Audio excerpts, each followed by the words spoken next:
স্কুলের ফিস দিচ্ছিস না কেন রে? এই ঘেটু, তোর 2 মাসের স্কুলের ফিস বাকি আছে, কবে দিবি তুই? স্যার, আমার একটা ছাগল আছে, ছাগলটা বিক্রি করি, তারপরে ছাগলটা বিক্রি করে স্কুলের ফিস দিয়ে দেবো। পেঁচি, তোর কি খবর রে? তোরও তো স্কুলের ফিস বাকি আছে, কবে দিবি তুই? স্যার, ঘেটু ছাগলটা বিক্রি করলেই আমি আমার স্কুলের ফিস দিয়ে দেব। ঘেটু ছাগল বিক্রি করলে তুই স্কুলের ফিস দিবি? তার মানে ঘেটুর ছাগল বিক্রির সাথে তোর স্কুলের ফিসের সম্পর্ক কি?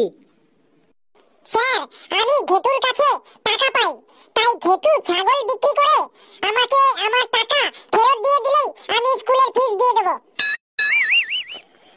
বাবা রে কালু, তোর কি খবর রে? তোরও তো স্কুলের ফিস বাকি আছে, কবে দিবি? স্যার, ঘেটু ছাগলটা বিক্রি করলেই আমিও আমার স্কুলের ফিসটা দিয়ে দেব। তুইও কি ঘেটুর কাছে টাকা পাস নাকি? না স্যার, ঘেটু ছাগলটা বিক্রি করলেই আমি ওর কাছ থেকে টাকা ধার নেব, তারপর আমি স্কুলের ফিসটা দিয়ে দেব। কি সাংঘাতিক রে বাবা! ঘেটু তুই তো সাংঘাতিক রে বাবা! ঘেটু তুই তো ছাগলটা তাড়াতাড়ি বিক্রি করিস তো। একটু প্রশ্ন ধরি, এই ঘেটু তুই বল, 1 কেজি আপেলের দাম যদি 50 টাকা হয়, তবে হাফ কেজি আপেল মানে 500 গ্রাম আপেলের দাম কত হবে?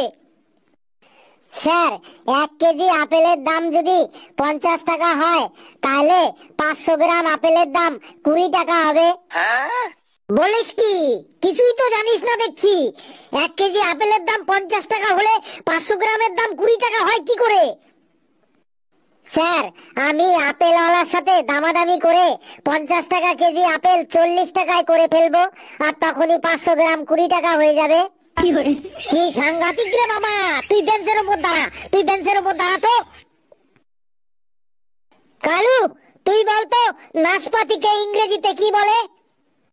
নাচ মানে তো ডান্স, আর পতি মানে তো husband, dancing husband. Dancing husband sir, নাচপাতির ইংরেজি হলো ডান্সিং হাজবেন্ড। তুইও বেঞ্চের উপর দাঁড়া। স্যার, একটা কথা বলবো, মারবেন না তো আমাকে? কি কথা বল, মারার মতো হলে মারবো।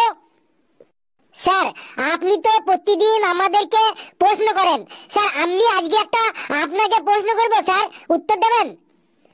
বল, কি প্রশ্ন, তাড়াতাড়ি বল। স্যার, একটা বাঁদরের সামনে 5টা কলা ছিল, কিন্তু বাঁদরটা একটা কলাও খেতে পারল না, কেন? আমাকে এই সব বাচ্চা ছেলেদের মতো প্রশ্ন করছিস? এগুলো তো সব বাচ্চাদের প্রশ্ন। স্যার, উত্তরটা বলুন না স্যার। বাঁদরটা 5টা কলা থাকা সত্ত্বেও একটাও কলা খেতে পারল না কেন? কারণ কলাগুলো সব প্লাস্টিকের কলা ছিল, তাই বাঁদরটা একটা কলাও খেতে পারলো না, বুঝলি? স্যার, হয়নি। কেন হয়নি? স্যার, কলাগুলো সব অরিজিনালি ছিল, কিন্তু বাঁদরটাই প্লাস্টিকের ছিল। খুব পাকা হয়ে গেছিস, চুপচাপ বস। বলতো, পানিপথের যুদ্ধ সম্পর্কে কেউ কিছু বলতে পারবি? বলতো। কিরে, সবাই চুপচাপ আছিস যে? ঘেটু, তুই বলতো পানিপথের যুদ্ধ সম্পর্কে। স্যার, আপনি আমাদের বলেছেন যে অহিংসাই পরম ধর্ম, তাই আমি ওই যুদ্ধ টুদ্ধ শুনিও না আর পড়িও না। যুদ্ধ থেকে সব সময় দূরে থাকার চেষ্টা করি স্যার। তুই তো দেখছি একদম ঝুনো নারকেল হয়ে গেছিস। কেউ পারবি পানিপথের যুদ্ধ সম্পর্কে বলতে? স্যার, আমি